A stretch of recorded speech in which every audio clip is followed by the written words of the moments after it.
What happened to you is not of yourself. You didn't do it. But let us walk with you and see if we can help you hope and dream. Well, Christmas time, Thanksgiving, is a time of hopes and dreams. For some people, it's a time of sorrow for what they've lost. We just keep trying to be there and help to make new hopes and dreams or fulfill the ones they had, but stand with them so they're not by themselves. And those are my memories of Christmas. Hello, and welcome to Invading the Darkness, stories from the fight against child sex trafficking, featuring Linda Smith, the founder of Shared Hope International. Join Linda as she shares stories from her 23 years of fighting the battle of domestic minor sex trafficking. Our desire is that each episode of Invading the Darkness will help you understand the importance of fighting child sex trafficking, as well as equip you to join in that fight. In this episode, you will hear beautiful stories of redemption and hope.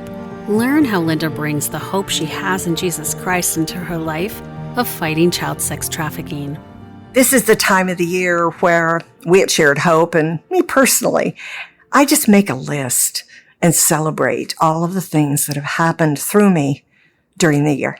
Things that are points of joy, things that are times we've overcome an obstacle, got a new baby, all those things. And I also think about Christmas because anytime we approach something, we approach it from our culture. And for me, no matter what it looked like, in my life as a kid, I loved the Christmas tree, and my mom would make sure I had something.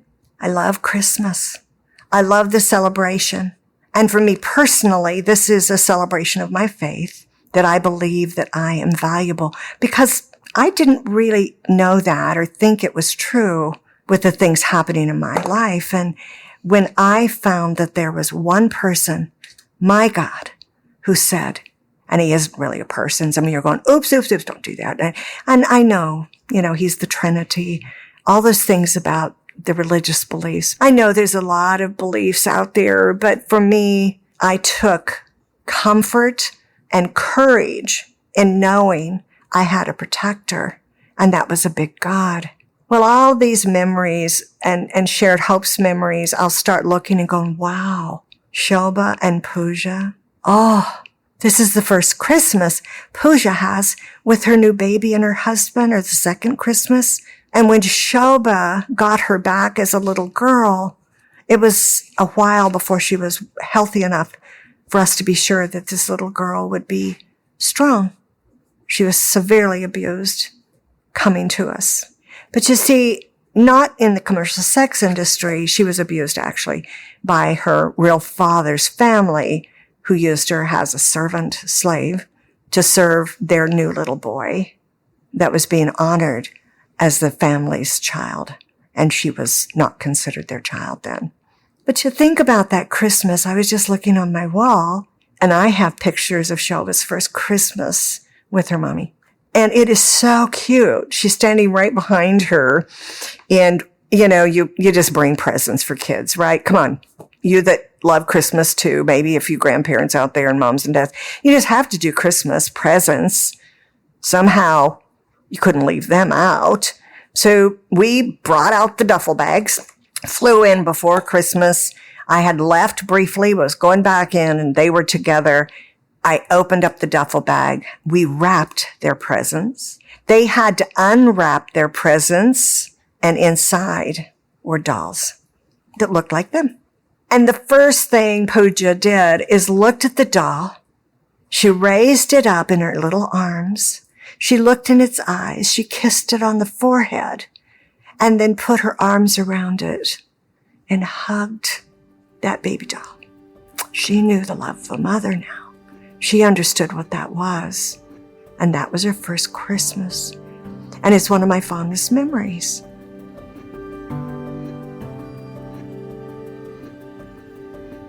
But along the other side, the duffel bag for little boys, it was a little different, quite a bit different. We brought teddy bears, some cars, some trucks, a few balls, but especially for the littler boys, 3, 4, 5, we bought these teddy bears. brought them to them. It was some mixed evaluation. Some of them looked at them like, and what are we supposed to do with these? Grabbed a ball and went out and kicked it. But one little boy, he smiled, and I thought, oh, he likes his teddy bear. This is so cool. He laid it on the table, stretched out its arms and legs. It was one of those that has a little bit of flexibility in the arms and legs so you can make them shape up a little bit to put their arms around their legs and around your arm or something like that. But anyway, it had some structure. He laid it down, spread it out, smiled at me, and my husband was there. He raised it in the air, and he flew it around like an airplane. That's how he saw it. And it had an engine. Little boys will be little boys. Little girls will be little girls.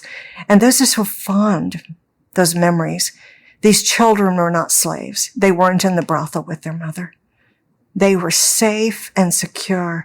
And in that village, all of those children went to school, went to private school, learned English, and many went through college, and many are in college or in higher education. Several of them have started their own little businesses. Some are in other countries. But you see, those are fond memories. They feel so good. Around that same time, we had just finished, maybe about a year later. And again, I love the Festival of Lights. It's a lot of different religions that come together in India and Nepal. And all the lights, and it's kind of like Christmas here where we put up a lot of lights, but it's just beautiful, all decorated, and people dance, and it's awesome. But we were opening up the first woman's home. And, oh man, they ran up the stairs, they squealed, and then they spotted their beds. They had their own bed and a place that was safe, that was just theirs. Pillow and a blanket, their own bathrooms. Oh yes, for about 4 girls in each of the areas of the house. But my goodness, they hadn't had bathrooms. They did what I was thankful for. They were thankful.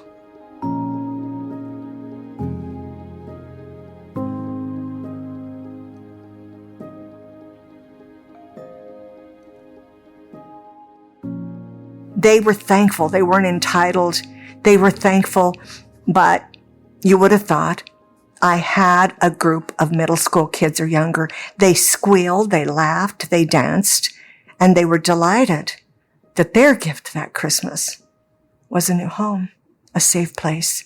And it took a while for them to settle in, to realize that they didn't have to go back, that they could work, become a cosmetologist, they could work and become a tailor, they could make leather jewelry, all of the different places that they could work around this new village that was up in the country where they could be safe. They could splash in the little lake. They could play in the runoff. We had lots and lots of wells, and it became very green and beautiful. And that's another really wonderful memory that I got to share with these women and children. Again, people will ask me, what is rescue? Well, the rescue wasn't just finding a way to get them out. That was important. But realizing that they have a self-will, that they want freedom, they want a place for their children. And if you give them what they need and really what they want, you can help them figure out what their hopes and dreams are. Because you see, most of them have never had any choices. So how can you hope and dream on something that you could not even imagine? That's a lot of the wonderful stories. And there's some that have been harder. You heard about Lacey and how she had to be moved to the East Coast.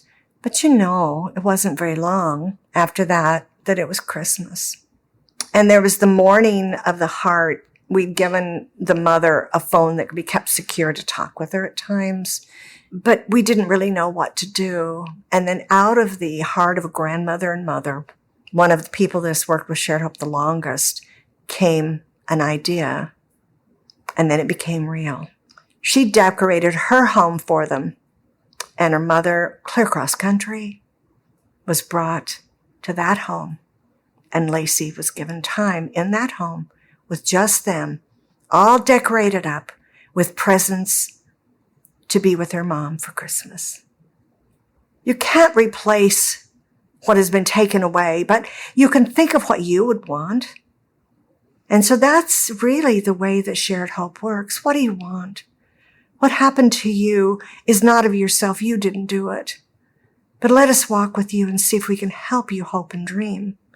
Well, Christmas time, Thanksgiving, is a time of hopes and dreams. For some people, it's a time of sorrow for what they've lost. We just keep trying to be there and help to make new hopes and dreams or fulfill the ones they had, but stand with them so they're not by themselves. And those are my memories of Christmas. Thank you for listening to Invading the Darkness, stories from the fight against child sex trafficking. If you would like to learn how you can help put an end to child sex trafficking, please visit sharedhope.org/take action. New episodes of Invading the Darkness are released every Tuesday at 9 a.m. Pacific. If you have enjoyed this episode, please consider leaving us a 5-star rating as well as a written review.